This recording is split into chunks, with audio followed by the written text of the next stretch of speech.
ఆడబిడ్డలు నీరాజనాలు ఇచ్చారు. మా తమ్ముళ్ళైతే ఆకాశంలోకి వెళ్ళారు. ఇది ఒక ఊహించని అనుభూతి. నేను అడుగుతున్నా మిమ్మల్ని అందరినీ ఒక విషయం మీరు గుర్తుపెట్టుకోండి. ఈ ప్రాంతం అంతా రైతాంగం ఉన్నారా లేదా అని మిమ్మల్ని అడుగుతున్నా. అటు కరువు ఇటు తుఫాను మధ్యలో మీరు, అవునా కాదా? పూర్తిగా నష్టపోయారా లేదా మీరు? నాకు అనిపిస్తుంది తుఫాను కంటే అసమర్థ ముఖ్యమంత్రి చేసిన నిర్వాహకం వల్ల మీరు నష్టపోయారు, అవునా కాదా తమ్ముళ్ళు అని అడుగుతున్నా.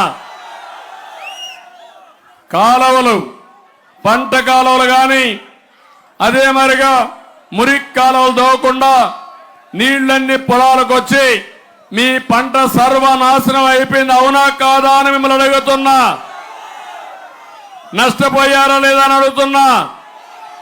ఎప్పుడన్నా ఇంత సంక్షోభాన్ని ఎప్పుడన్నా చూసారా తమ్ముళ్ళు అని మిమ్మల్ని అడుగుతున్నా.